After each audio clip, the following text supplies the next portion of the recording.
haddaba culumta ama duruusta ay habboon tahay inaan ubadkeena barno marka ay dugsiga hoose dhexe ay marayaan way ka saameyn badan tahay culumta lagu baro dugsiga sare iyo jaamacadaha. So we need to be very careful in the early stage of life. Basically, foundation in ardayga laga dhisaa waa very important weeyaan. Tusaale ahaan elementary schoolka waa dugsiga hoose ubadkeena waxay ku soo galaan 6 jir wuxuu kaga baxaa 10 jir waa 4 sano. Waa markaan isticmaalana systemkan hadda soo sheegay ahaa 8+4+4.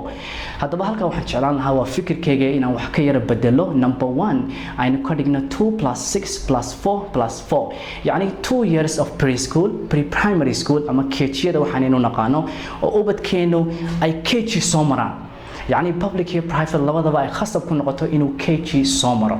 waxyaabaha KG-yada lagu baro ardayda 80% boqolkiiba 80 waa tarbiyad iyo akhlaaq wanaagsan.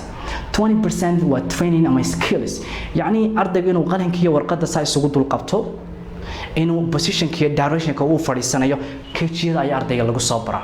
then hadhow tole shock kama naxayo markuu bilaabayo elementary schoolka wuxuu imanaya meeshii arday diyaara oo garanaya waxa uu rabo inuu barto. Then 6 years of elementary and primary school, then 4 years of secondary school, then 4 years of university. Number 2 waxaan kaloo jeclaan lahaa in ardayga da'diisa ama age-kiisa iyo culumta lagu barayo dugsiga hoose inay is yeeshaan oo arday 6 jira iyo mid 12 jira oo miyiga ku soo daahay aan meel la wada fadhiisin waayo isku aragti maaha isku fikir maaha isku talents maaha isku sabir maaha isku maxaa la yiraahdaa isku tarbiyad maaha.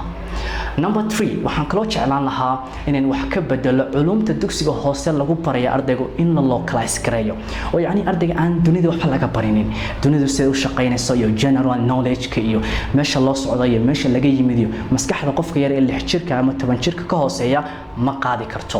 marka waa in la localize gareeyaa oo yacni aan focus-ka iyo awoodda saarnaa maadooyinka ay ka mid yihiin xisaabaadka iyo luqadaha sida English-ka, Carabiga iyo maxaa la yiraahdaa iyo af Soomaaliga. in sidoo kale focus-ka iyo awoodda aynu saarno tarbiyada iyo akhlaaqiyadka wanaagsan yani character building, ethics and grooming sida jacaylka waalidka, ixtiraamka, samafalka, cadaaladda iyaga dhexdooda yani sharafta iyo qiimaha ay isku leeyihiin in ardayga la baro. okay haddaba taas qaabka loo baraya waa inaysan noqon mid samuurada loogu qoro oo 100% samuurada looga akhriyo hadhow toole saameyn badan kuma yeelato cunuga yar. okay waxa uga saameyn badan in ardayga lagu baro through visual learning yani cajalada iyo fiidiyoyo la daawasiyo cunuga yar taas baa uga saameyn badan oo practicality-ga la badiyo. waxa kale oo iyaduna aad iyo aad muhiim u ah inaynu ardayga yar ee 6 jirka ilaa 10 jirka ee dugsiga hoose maraya inaynu barno waxa nationalism-ka la yiraahdo wadaniyada yani barashada dalkiisa hooyo maxaa la yiraahdaa national anthem-ka oo kale oo daabuurka subaxii uu ka qaado quraanka kadib. waxa sidoo kale iyaduna muhiim ah inaynu barno muhiimadda ay leedahay labiska iyo nadaafadda wanaagsan.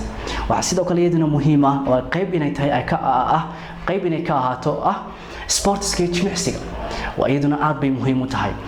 haddaba class capacity-ga class size-ka yani imisa qof baa classka soo fadhiisanaya dugsiga hoose dhexe waxaa la doonayaa maximum 25 student in one class inay soo fadhiistaan.